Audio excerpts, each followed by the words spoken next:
વહેલી સવારે ભગવાનની આરતીથી બધે શરૂઆત. બધાને મારા જય સ્વામિનારાયણ. મસ્ત મોર્નિંગ થઈ જશે. તક્ષિણ મેડમ આવી ગયા છે, આયંશભાઈ ઉઠી ગયા છે. આયંશભાઈ પણ થોડા મૂડમાં આવી રહ્યા છે. નાસ્તામાં તો ગાંઠિયા ચટણી એક નંબર, મોજ પડી ગઈ. અને પછી બાજુમાં આવી ગયા બગીચામાં, ત્યાં ડેઈલી વડીલોની ચાનો પ્રોગ્રામ હોય. તો આપણે આજે ચાનો આનંદ લેવાનો છે. ત્યાં થઈ ગઈ એન્ટ્રી તક્ષુની અને શિવાંશની. ચા ભૂકી નાખીને ચા બની રહી છે અને બગીચો એક નંબર. લાસ્ટમાં આદુ અને ભાઈ તુલસી પત્ર નાખીને જે ચા બની હતી બોસ, એક નંબર.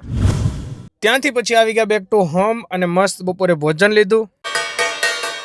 ડોગી મસ્ત હું કરે છે પણ મારે જવાનું હોવાથી એને ઉઠાડવા પડશે. હું જઈ રહ્યો છું ઈશ્વરે ગામનું 32મું સ્નેહ મિલન અમદાવાદ. તો હું ફર્સ્ટ ટાઈમ અટેન્ડ કરું છું. ધીમે ધીમે લોકો બધા આવે છે, કાર્યક્રમ ચાલી રહ્યો છે. ને લાલાભાઈ મારા માટે લેવા તો ચા અને માસીને મેળો ને ગામ ડાયરાને મેળો ને એમાં અમારા રાજુભાઈ વસાણી આવી ગયા. તો બાને જય શ્રી કૃષ્ણ કર્યા અને પછી બધાની હાલચાલ પૂછ્યા અને આપને મળી ગયું તો સ્ટેજ બી આપણે હતા ગેસ્ટ અને એક સેલ્ફી લઈ લીધી રાકેશભાઈ સાથે અને પછી પરફોર્મન્સ ચાલુ થઈ ગયું છે.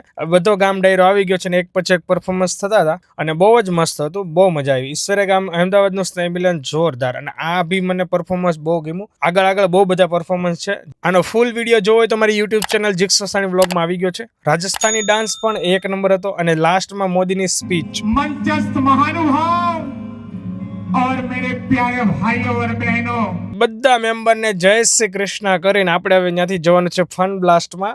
બધા ઉમેશભાઈ ને બધા ત્યાં આવી ગયા હતા. તો હવે નેક્સ્ટ પાર્ટ ફન બ્લાસ્ટમાં રહેશે.